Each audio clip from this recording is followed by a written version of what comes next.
सबक का खुलासा, यानी किताब में जिस तरह से खुलासा पेश किया गया है वही यहाँ पर पेश किया जा रहा है। नज़ीर अहमद की कहानी मिर्ज़ा फ़रहतुल्लाह बैग का लिखा हुआ खाका है। उर्दू खाका निगारी की बाकायदा आगाज़ मिर्ज़ा फ़रहतुल्लाह बैग से हुआ। उन्होंने नज़ीर अहमद का खाका लिखकर उर्दू में खाका निगारी की बुनियाद डाली। खाका नसरी अदब की एक दिलकश सिंफ है। इसका आर्ट गज़ल और अफसाने के आर्ट से बहुत मुशाबहत रखता है। खाका न सीरत निगारी है न सवानह उम्री, ये किसी दिल आवेज़ शख्सियत की धुंधली सी तस्वीर है। इसमें न उसकी ज़िंदगी के अहम वाक़यात की गुंजाइश है, न ख़ास तारीख़ों की और न ज़्यादा तफसील की।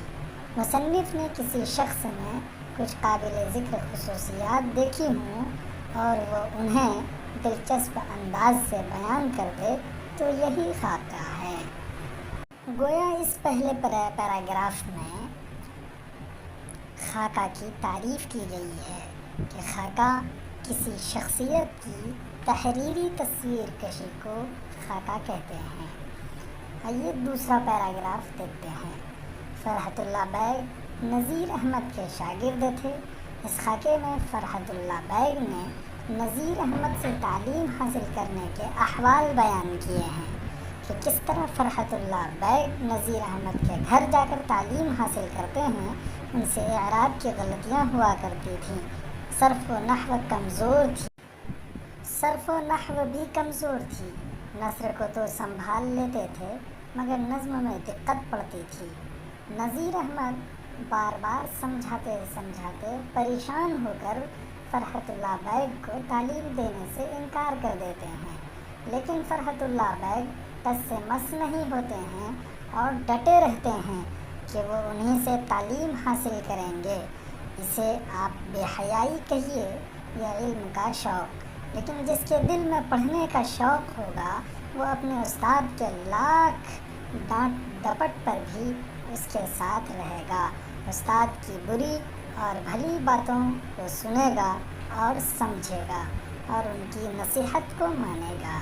इस दूसरे पैराग्राफ में उस्ताद और शागिर्द के ताल्लुक़ को बयान किया गया है, यानी नज़ीर अहमद के गुस्से की वजह भी यहाँ बयान की गई है और साथ ही फ़रहतुल्लाह बैग की तालीम से दिलचस्पी को भी बयान किया गया है। तीसरा पैराग्राफ है कि फ़रहतुल्लाह बैग ने अपने उस्ताद नज़ीर अहमद से बहुत कुछ सीखा और उनसे मुतासिर हुए। उनकी खुसूसियात को बचश्मे खुद यानी अपनी आँखों से देखा था। अपने उस्ताद का खाका लिखकर उर्दू में खाका निगारी की ऐसी मुस्तहकम बुनियाद डाली कि उर्दू में इस सिंफ के सैकड़ों कदरदां पैदा हो गए। अब यहाँ से हम किताब के कुछ ऑब्जेक्टिव क्वेश्चंस दे रहे हैं जो किताब में मौजूद हैं।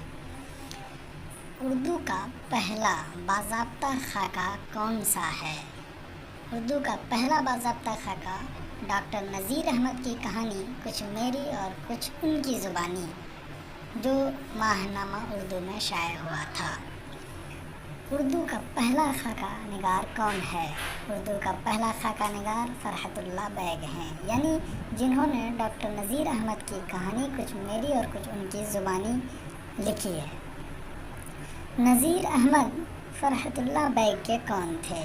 नज़ीर अहमद फ़रहतुल्लाह बैग के उस्ताद थे। फ़रहतुल्लाह बैग के साथ मदरसे में कौन थे?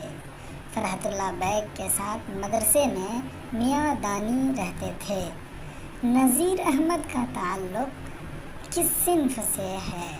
यानी फ़रहतुल्लाह बैग के उस्ताद नज़ीर अहमद का ताल्लुक़ किस सिंफ से है? उनका ताल्लुक़ सिंफ नावल से है। खाका से फ़रहतुल्लाह बैग का ताल्लुक़ और उनके उस्ताद नज़ीर अहमद का ताल्लुक़ सिंफ नावल निगारी से है। यहाँ से मुख्तसर सवालात को हल करके दिया जा रहा है, यानी किताब में 5 मुख्तसर सवालात दिए गए हैं اس کے جواب یہاں لکھے جا رہے ہیں، جس میں بہت آسانی کے ساتھ آپ کو یاد کرنے میں مدد ملے۔ پہلا سوال ہے، فرحت اللہ بیگ اور میاں دانی مولوی صاحب کے گھر کیوں جاتے تھے؟ اب دیکھیے اب جواب کہ صرف 2 لفظ ہم نے بڑھائے ہیں کہ فرحت اللہ بیگ اور میاں دانی مولوی صاحب کے گھر تعلیم حاصل کرنے جاتے تھے۔ صرف ہم نے بڑھایا ہے تعلیم حاصل کرنے جانا۔ کس عربی شاعر سے متعلق سبق کو پڑھانے کے دوران میاں رضا کی چھٹی ہو گئی؟ اس کا جواب بھی اسی طرح سے ہے۔ سبق کو پڑھانے کے دوران عربی شاعر متنبی سے متعلق میاں رضا کی چھٹی ہو گئی، یعنی متنبی صرف بڑھایا گیا ہے۔ تیسرا سوال ہے، فرحت اللہ بیگ شعر خوانی میں کس طرح کی غلطیاں کرتے تھے؟ اس کا جواب بھی سمپل ہے کہ فرحت اللہ بیگ شعر خوانی میں اعراب کی غلطیاں کرتے تھے۔ یہاں پر بھی صرف کس طرح کی جگہ پر ہم نے اعراب کی غلطیاں لکھ دی ہیں، اور کس طرح سے ہم سوال حل کر سکتے ہیں انشاءاللہ ہم اپنے ایک ویڈیو میں آپ کو بتائیں گے۔ سوال نمبر 4، میاں دانی شعر پڑھنے میں کیسی غلطیاں کرتے تھے؟ میاں دانی شعر پڑھنے میں نظم کو نثر کے طرز کی غلطیاں کرتے تھے، یعنی نظم پڑھنے میں وہ اس طرح سے پڑھتے تھے، محسوس ہوتا تھا کہ یہ نثر پڑھ رہے ہیں اور شعر کا مزہ ہی جاتا رہتا تھا، جس کی وجہ سے بہت برا اثر پڑتا تھا، اور یہ غلطیاں قابل برداشت نہیں ہیں۔ نمبر 5، مولوی صاحب کے پڑھانے کا کیا طریقہ تھا؟ مولوی صاحب کے پڑھانے کا طریقہ دلکش اور دلچسپ تھا، یعنی اس کا مطلب یہ ہے کہ گویا جب بھی مولوی صاحب پڑھاتے تھے تو پڑھانے کے دوران ان لوگوں کو اپنی طرف کھینچ لیتے تھے۔ تو لکھا ہے، گویا جب پڑھ کر اٹھے تو سب کچھ یاد تھا مگر دماغ پر کسی قسم کا بار نہ تھا۔ ایسا محسوس ہوتا تھا ان کے پڑھائی سے، اور پھر دل لگ جاتا تھا۔ یہ بہت ہی نرالا طریقہ تھا۔ تفصیلی گفتگو یہاں سے ہم بیان کر رہے ہیں۔ سوال نمبر 1 ہے کہ مولوی صاحب اپنے شاگردوں سے کیوں غصہ ہو گئے تھے؟ اگر آپ کو یاد کرنا ہے ایک سینٹینس تو نیچے لکھا ہوا ہے کہ شاگردوں کے اعراب بدل دینے کی وجہ سے مولوی صاحب غصہ ہو گئے تھے۔ لیکن اگر لانگ وے میں لکھنا ہے اس کو تو اس طرح سے لکھیں گے کہ مولوی صاحب اپنے شاگرد سے غصہ ہو گئے تھے، جس کی وجہ یہ تھی کہ ایک دن پڑھنے کی باری فرحت اللہ بیگ کی تھی۔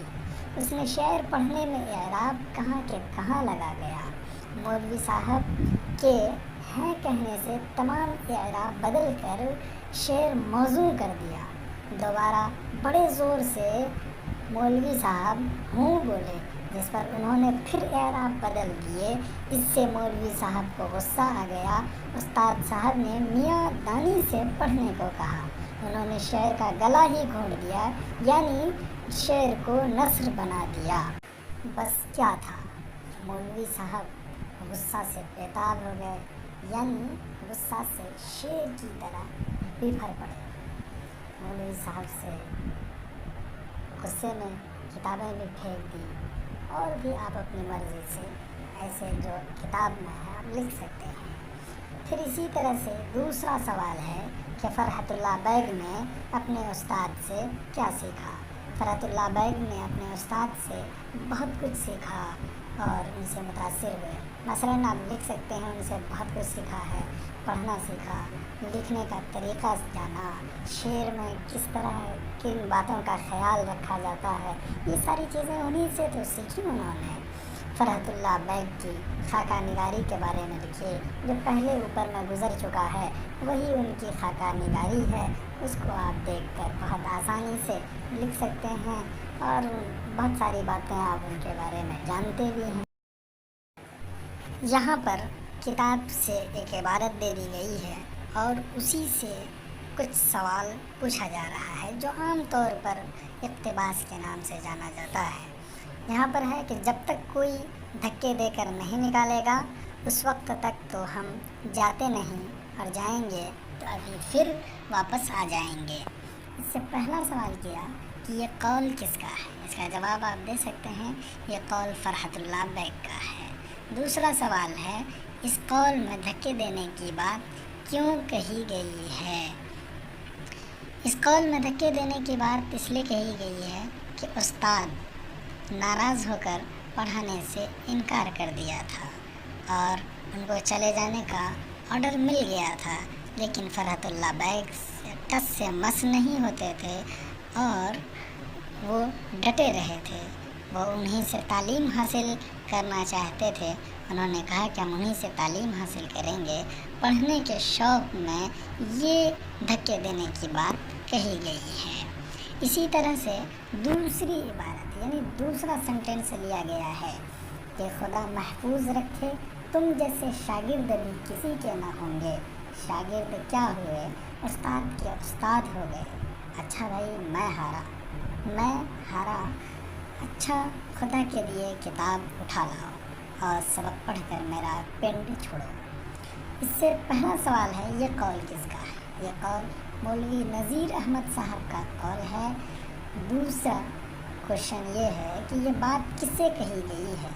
ये बात फरहतुल्लाह बैग और मियां दानी से कही गई है। तीसरा सवाल है कि इस कौल में किससे छुटकारा पाने की बात कही जा रही है। इस कौल में अपने शागिर्दों से छुटकारा पाने की बात कही जा रही है। चौथा सवाल इस इक़्तिबास से ये है कि इस कौल में कौन किसका उस्ताद हो जाता है। इस कौल में फरहतुल्लाह बैग उस्ताद नज़ीर अहमद का हो जाता है, यानी नज़ीर अहमद शागिर्द हो जाते हैं और फरहतुल्लाह बैग उस्ताद बन जाते हैं। यहीं पर हम अपना वीडियो ख़त्म करते हैं। इंशाअल्लाह हम अगले वीडियो में आपको ये सारा क्वेश्चन जो आपके सामने देख रहे हैं हम हल करते हुए आपके पास लेकर आएंगे। यहाँ पर सिर्फ हम आपको क्वेश्चन दिखाना चाहते हैं कि ये क्वेश्चन इस चैप्टर से हैं जो सिर्फ ऑब्जेक्टिव रूप